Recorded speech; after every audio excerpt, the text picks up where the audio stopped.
very much. We're going to have a little session today on the ambassadors. It's a group of people that were selected. They're doing very well. They're very far along in the process. And they're going to each introduce themselves and talk about the country that they're going to. They might say a little bit about themselves also, because people are very interested in that. We're also going to sign right now some executive orders. And Will, if you would come forward? Yes, sir. I'll start thinking about signing them, right? A few things for you today, sir. First, we have a pardon for Devin Archer. Devin Archer was a former business partner of the Biden family. He's was prosecuted relating to a fraud investigation, but notably the tone and tenor of that prosecution changed dramatically after he began to cooperate with congressional investigators and serve as a witness against Hunter Biden and the Biden family. We believe that was an injustice, and therefore we're asking you to pardon him. And many people have asked me to do this. I think he was treated very unfairly. And I looked at the records, studied the records, and he was a victim of a crime, as far as I'm concerned. So we're going to undo that.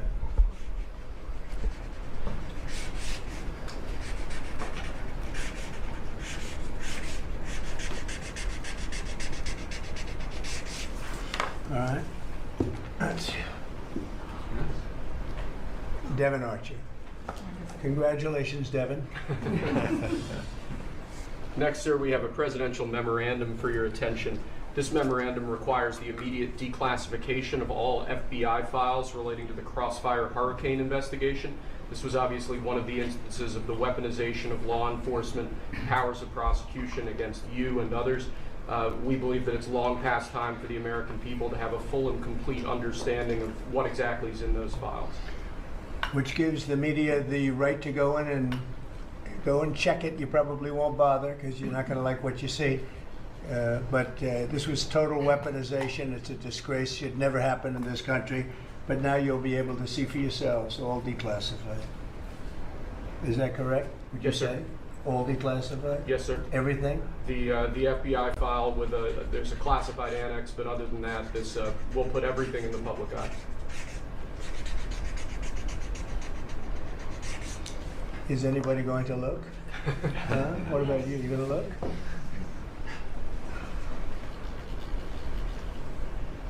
And frankly, the FBI should be ashamed of themselves, and so should the Department of Justice, and so should Biden.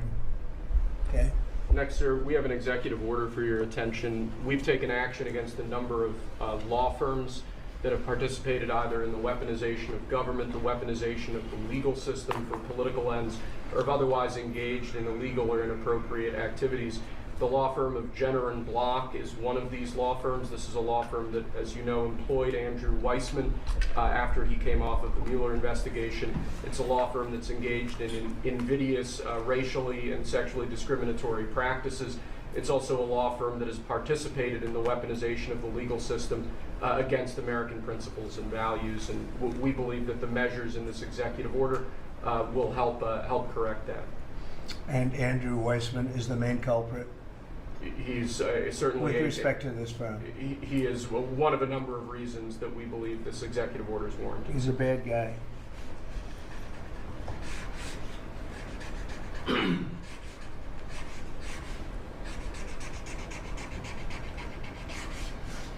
Okay.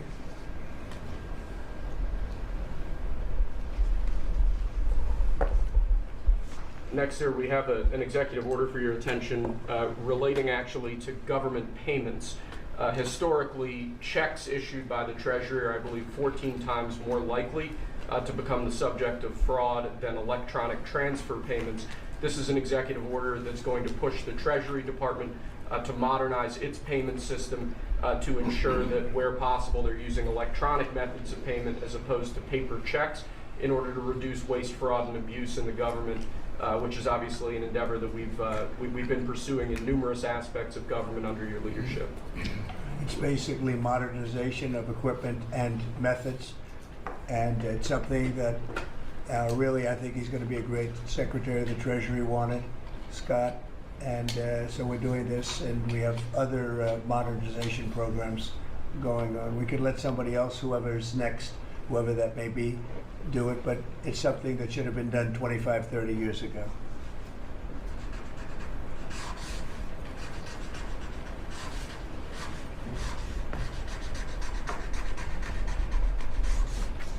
Okay.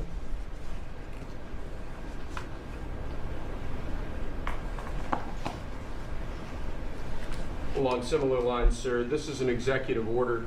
We're calling it Protecting America's Bank Account.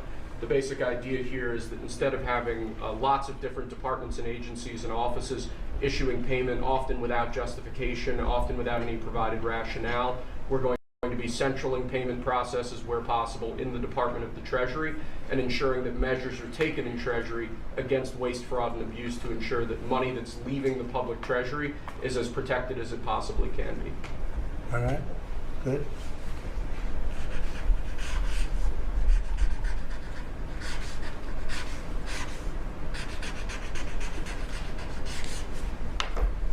Many of these things should have taken place decades ago or longer. Lastly, sir, we have an executive order for your attention on the very important subject of election integrity. We believe that this executive order is the farthest reaching executive action taken in the history of the Republic to secure our elections. Among numerous other aspects of this executive order, this is going to cut down on illegal immigrants on the voter rolls, ensure that the Department of Homeland Security and the data that they have available is being fully weaponized to ensure that illegal immigrants aren't voting. This will include a citizenship question on the federal voting form for the first time.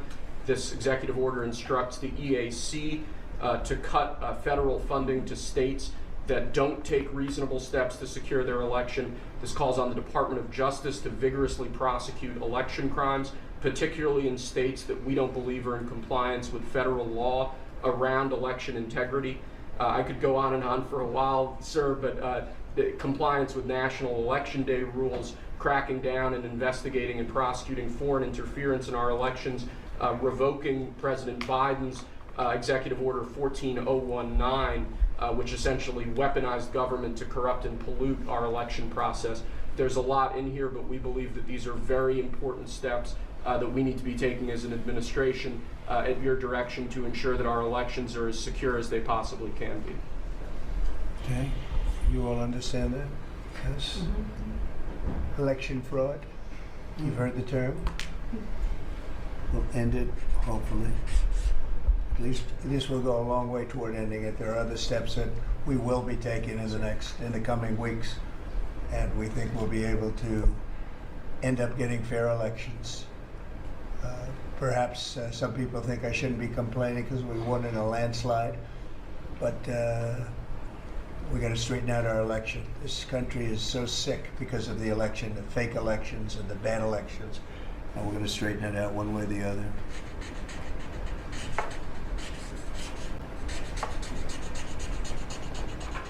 And it's an honor to sign this one. To sign all of them, but to sign this one is a great honor.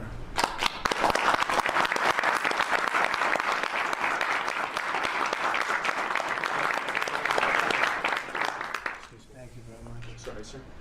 So we're going to go around the room a little bit quickly, and we're going to introduce these very outstanding people. They've had, in all cases, outstanding careers. They're very incredible people that are going along as rapidly as the system can go along. We're ahead of, I guess, anybody else thus far. So I want to thank John Thune. He's done a very good job, and the whole Senate. We're being delayed as much as possible by Democrats, but that's standard. It gets to be just standard. But the process is moving along very quickly. So Sergio, just say hello, and then we'll introduce everybody. Absolutely. Sergio Gorham, Director of Presidential Personnel. It's been an absolute pleasure again to know every one of you, every step this way. As the President said, we're at a record pace. We have more nominees today from the Senate than at any previous point, over 70, and that's a record in 2 months. And we're proud of that, and we're determined to ensure the world has America First patriots in all of our posts.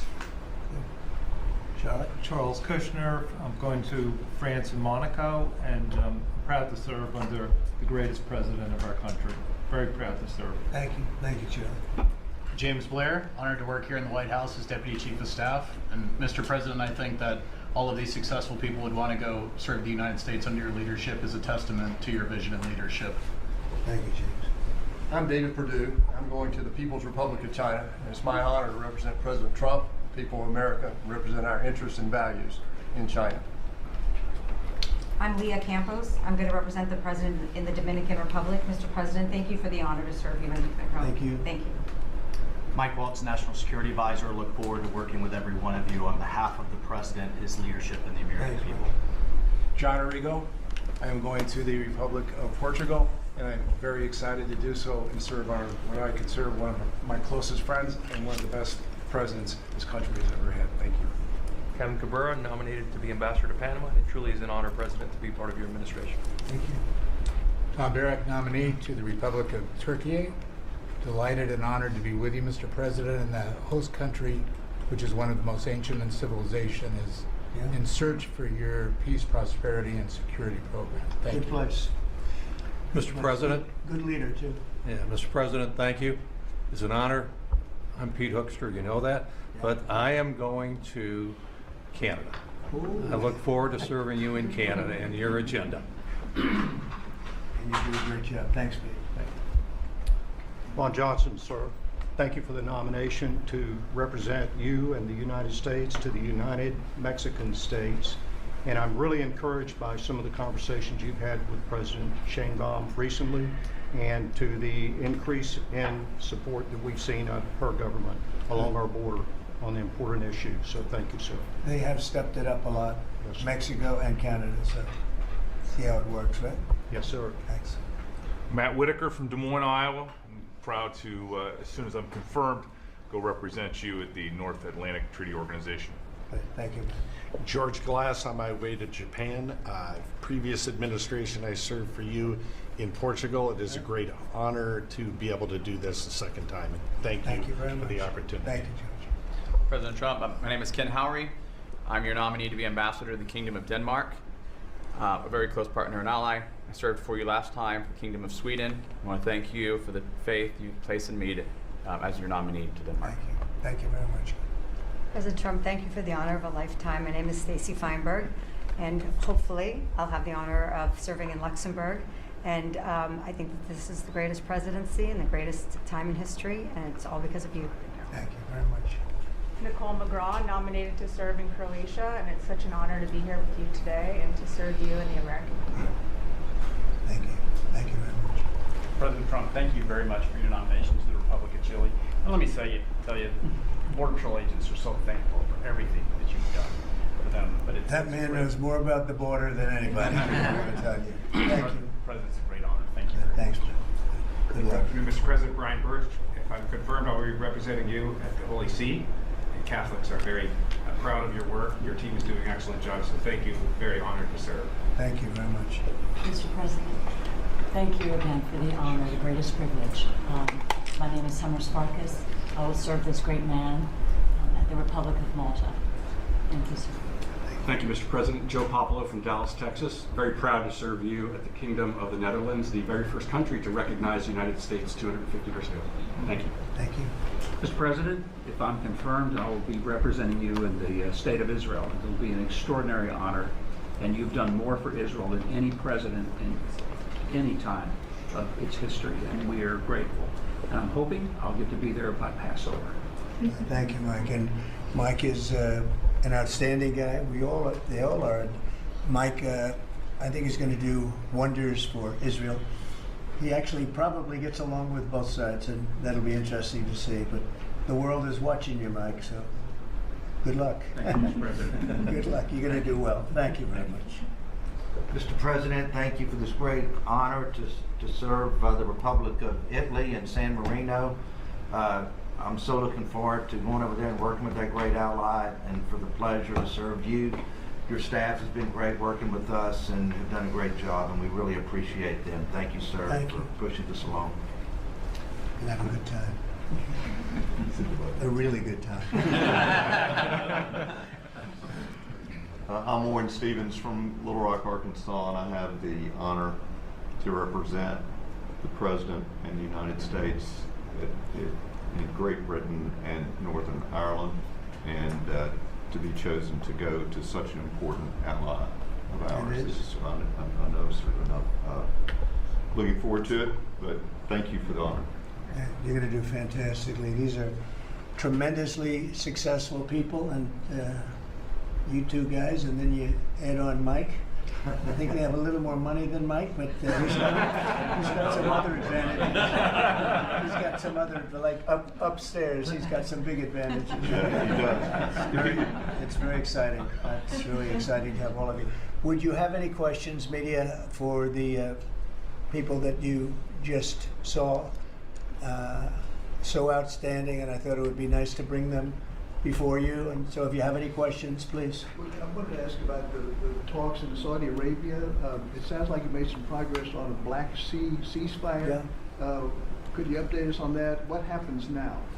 So we've made a lot of progress on two fronts, on both sections that we call them sections, but they're much more than that.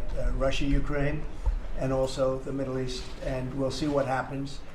We're in deep discussions with Russia and Ukraine, and I would say it's going well, but it's a situation we should have never had to even think about. Should have never happened. And on the Middle East, that's been going on for a lot of years, centuries and centuries. It just keeps going, and we are making a lot of progress. So that's all I can report. But some very, very big talks are going, and detailed talks are going on right now on both fronts.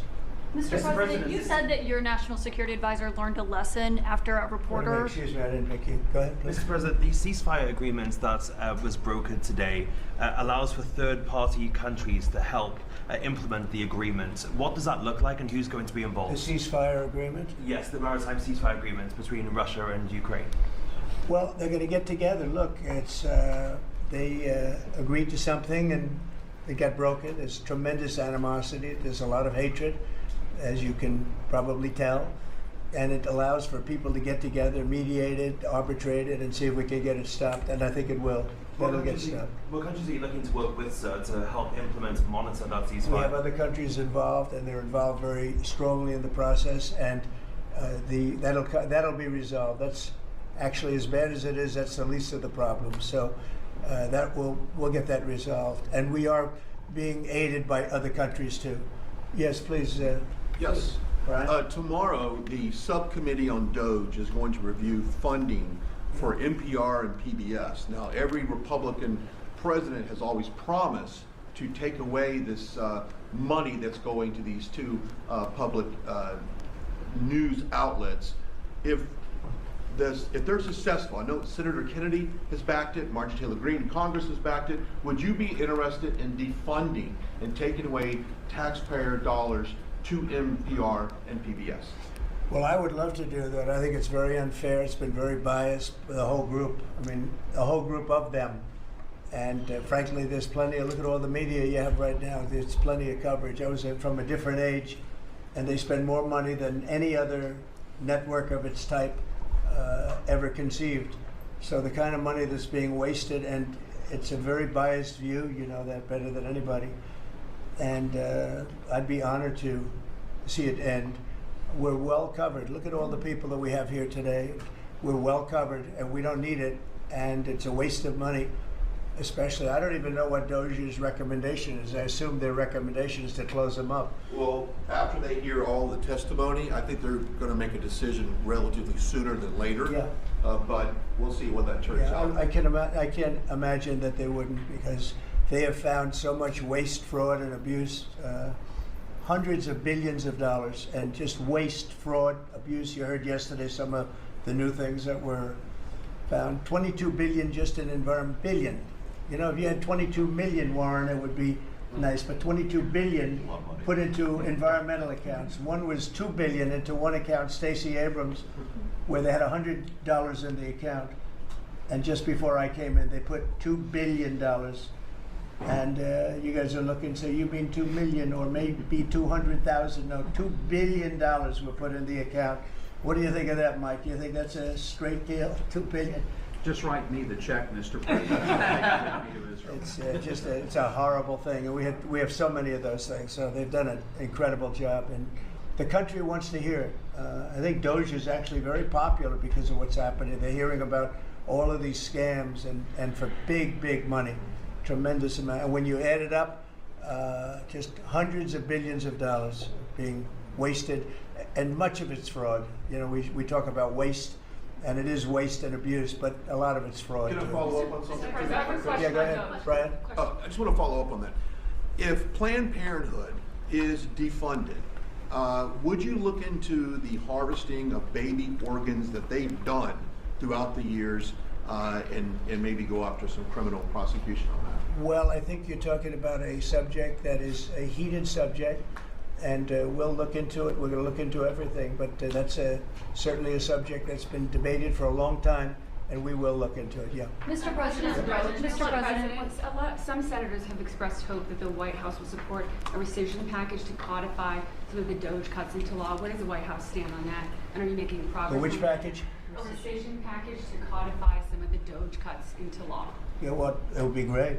I think we're going to do that. I think they're going to do it. I think we're also going to be codifying a lot of the executive orders that we've done, which have been very popular.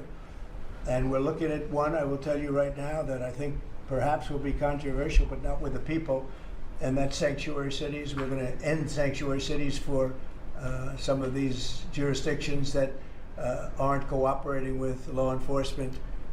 They're guarding criminals. They're taking the rights away from the citizens of this state and their city. And we're going to be ending sanctuary cities if we find it necessary to do in certain major areas. And we may just end the entire thing altogether because it's just a way of protecting criminals. And nobody else is benefited by that. And for some reason, Democrats want to keep and they want to shield criminals from being sent back to their countries or being sent to prison. And in the meantime, the crime rate has gone through the roof. Under Biden, it was through the roof. It's starting to come down, but we're taking a lot of people out of here. So we may be presenting you very shortly with a executive order ending sanctuary cities. Mr. President, are you going to change any of the practices that your national security officials used after a reporter was inadvertently added to a group chat about attacks on Yemen? Well, I think it's a question I've been asked now, and I've given a few answers, and they've all been the same. We have an amazing group. Our national security now is stronger than it's ever been. We have had a very successful, numerous attacks on that area. These are people that shoot down ships, not only our ships, ships all over the world. They're shooting down right out of the water and damaging them badly, or they're going down. They're also shooting anything that happens to be flying in the area. We hit them very hard. There was no classified information, as I understand it.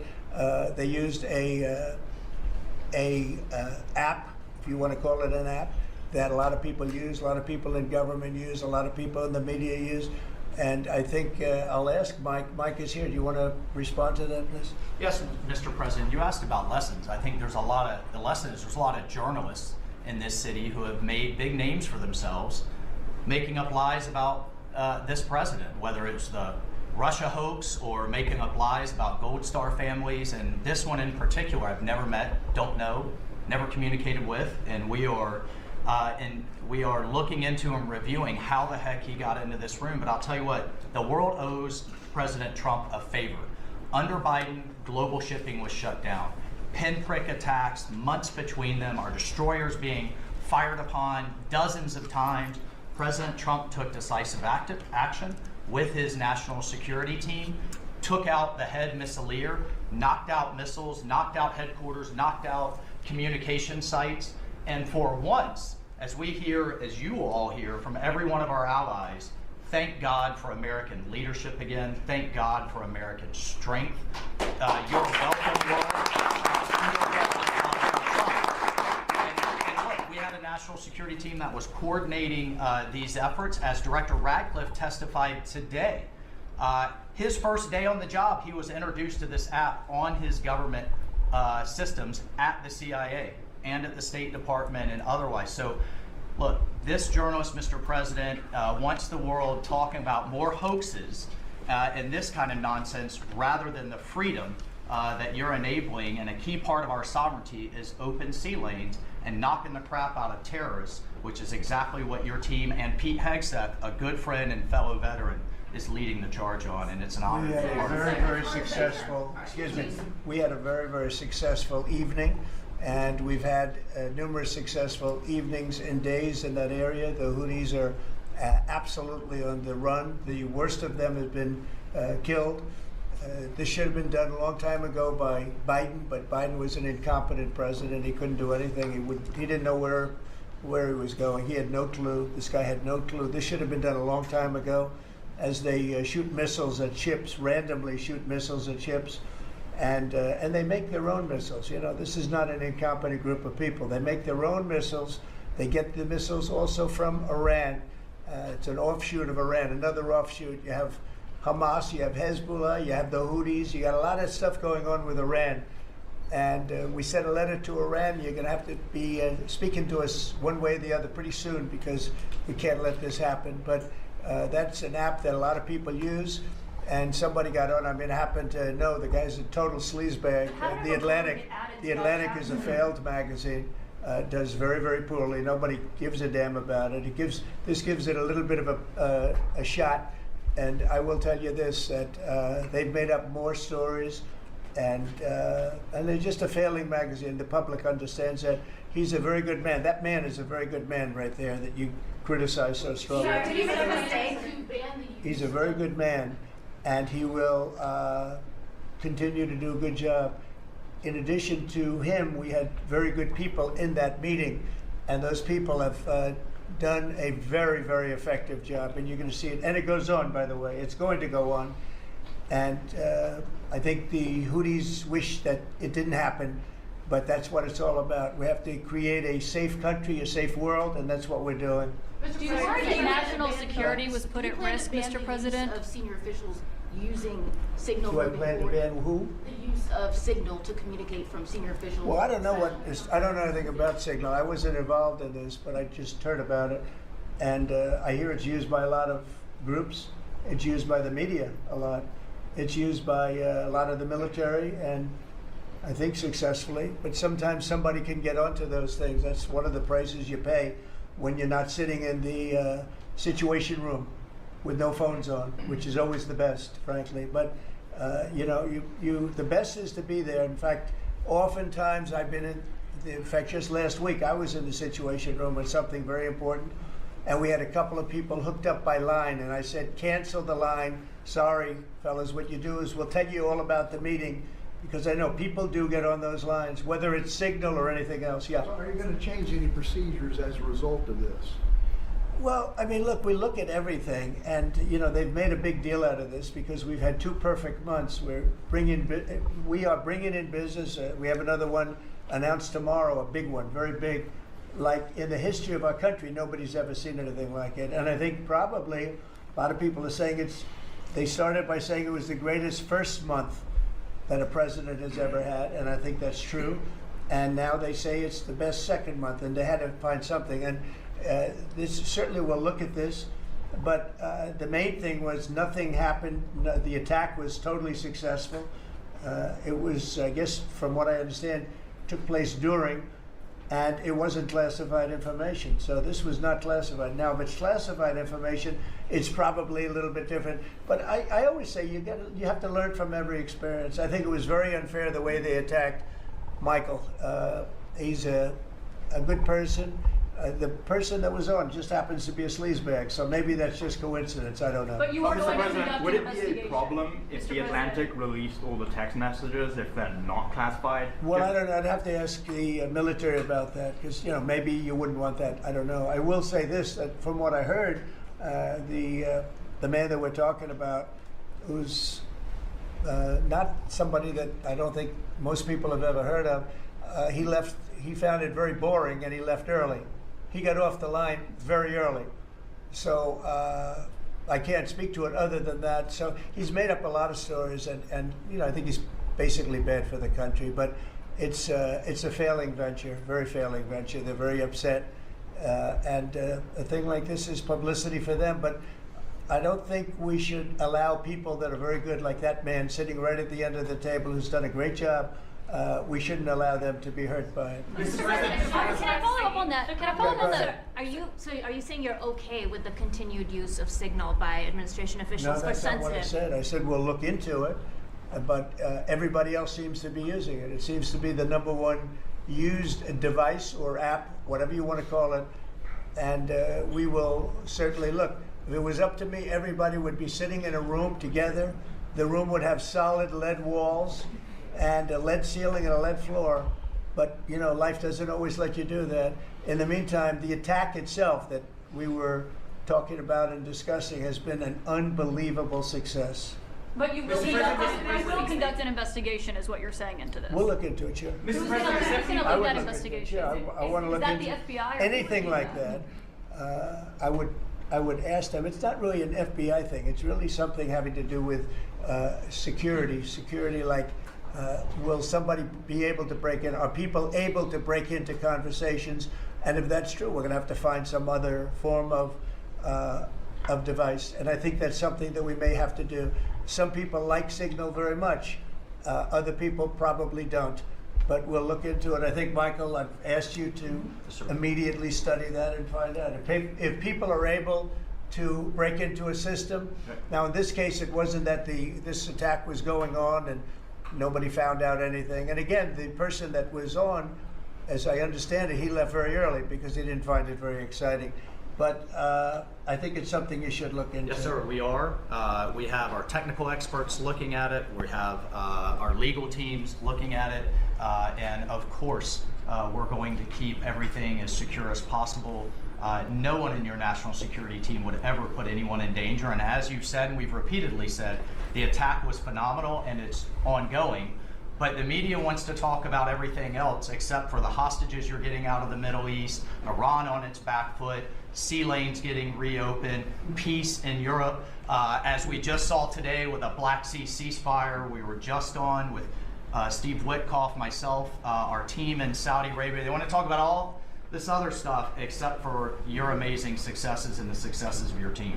One of the other things, and sometimes you have to move very quickly, and there are other devices that are very good, but they are very, very cumbersome, and you're not able to use them and, from a practical standpoint. So all we can do is find out the best we have with modern technology. They'll probably get better over the years. Yeah, go ahead. Sir, on the Black Sea, so the Kremlin has said that there are several conditions that would need to be met for this agreement to happen. This includes sanction relief for banks and some companies. Did the U.S. agree to all of those conditions that they laid out? They will be looking at them, and we're thinking about all of them right now. There are about 5 or 6 conditions. We're looking at all of them. Mr. President said that it's looking into how a journalist got added to that Signal chat. Is it possible that there could be a firing of even a lower mid-level official once that person is identified? About what? About the Signal chat that we've been discussing. We've pretty much looked into it. It's pretty simple, to be honest. It's not.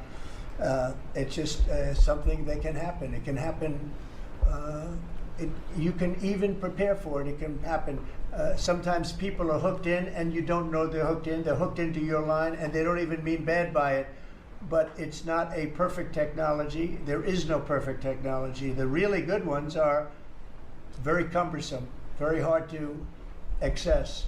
And I think we're going to look at, we always want to use the best technology. This was the best technology for the moment.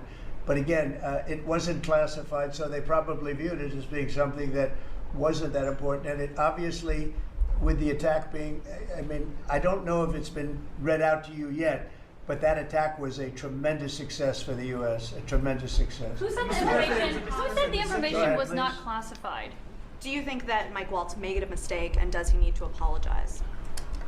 No, I don't think he should apologize. I think he's doing his best.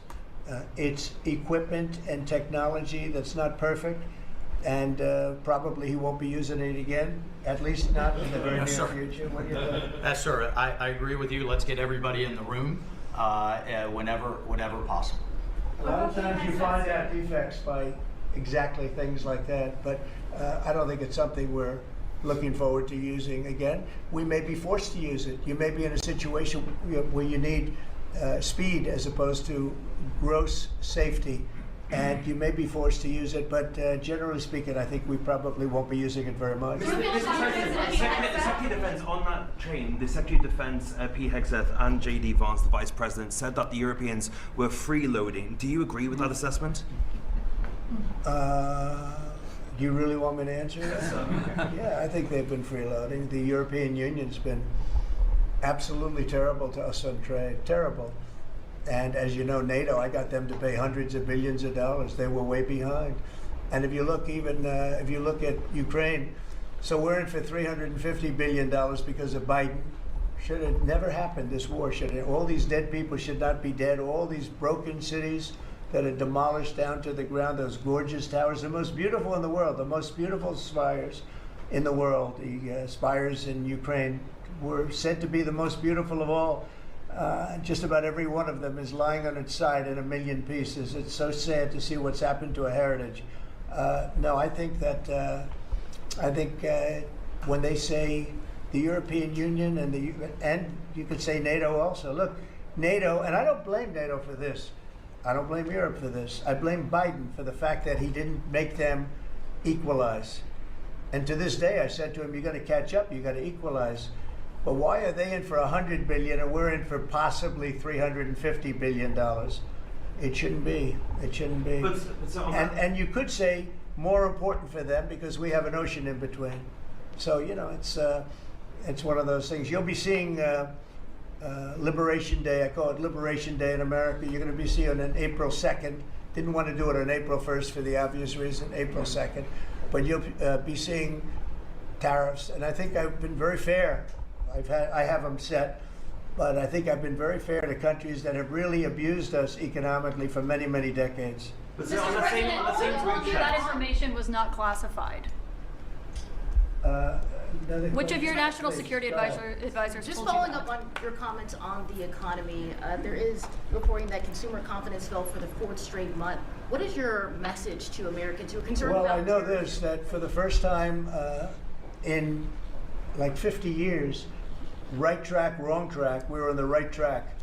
And I think people see that. And if you look at prices, prices are way down.